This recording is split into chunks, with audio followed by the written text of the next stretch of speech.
All right, despite the harsh spotlight that has been turned on Boeing today and the questions being asked, its share price is up 3% today. The shares are still down more than 6% since the Ethiopian air crash, and that has cut Boeing's market cap by around $14 billion. That's really just a blip for Boeing. Over the last 3 years, its shares have tripled in value, and that has got a lot to do with the success of the 737 MAX. Jim Corridore is the Director of Industrials Research at CFRA, and he joins us now. Jim, fantastic to have you with us. In light of what you just heard there in the statement from Boeing, seeming accepting responsibility here for the failure of the MCAS, the anti-stall system, what do you make of today?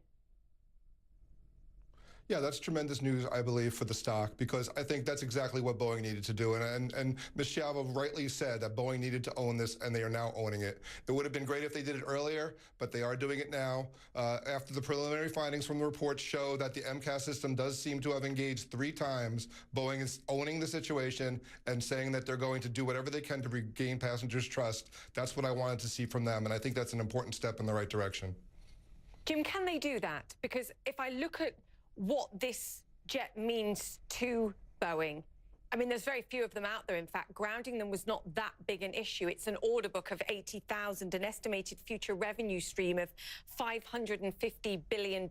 If they can't reassure customers, reassure airlines that they can get these jets back up in the air and customers will still be willing to get on them, they have a real problem. Yes, they definitely have a problem, and they are doing what they can to fix it. But yeah, they do have to restore passengers' trust and their airline customers' trust. I think that was an important step last night. A tweet from CEO Dennis Muhlenberg that he flew on a 737 MAX last night with the software patch, and things went off smoothly. That's a very first step. If the CEO of the company is willing to put his life on the line to say that these planes are safe, that's a step in the right direction. Number 2, here they are taking ownership of the situation, saying they're going to do whatever they can. Number 3, they have been working on this software patch. It seems to be ready, and I don't think that they're willing to stake their reputation and not have it right. Boeing has decades of safety in their culture. Even the CEO of Ethiopian Airlines that you just had on said that they're still going to partner with Boeing. That's an important admission that, you know, even the affected airline, and my heart goes out to all the victims too, is still willing to work with Boeing. Boeing is going to be around for decades to come, and eventually they will restore trust from their passengers. Jim, and you make an important point about prior to this an exemplary safety record, and I think that is a very important point to make here at this point too. What more can they do? Because one of the other things that Mary suggested was they have to go back to basics here and not just assume that it's a software fix that can solve this. They need to go back and look at what they did with the engine, with the structure of this plane, and changes that were made to make sure that it's not just a software problem and it could be something like a hardware problem here. Do you think they'll be doing that already? Yeah, I'm sure they're looking at every aspect of the plane, and they're not going to say that it's safe and ready to be brought back into service until they're certain. And yeah, Ms. Schiavo did make a very good point that the engine size did change. The nose does tend to pitch up, but it's important to note that in these 2 accidents, the nose didn't pitch up. It pitched down because the MCAS system inadvertently set into motion. So this is the thing that Boeing is trying to fix right now to make sure that that never happens again.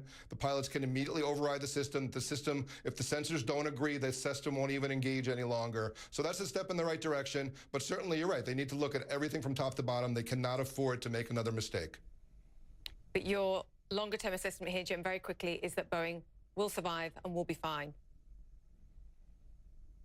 Yeah, the demand for commercial aerospace is so strong. There's only 2 major manufacturers, Boeing and Airbus. Both of them have sold-out order books for the next 7 to 8 years.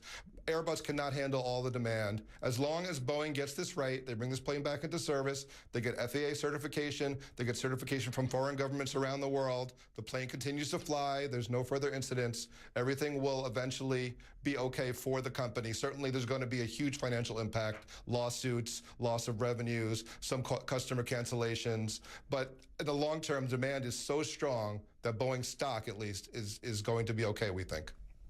Yeah, lots of caveats, but for now, Jim Corridore, thank you so much for joining us.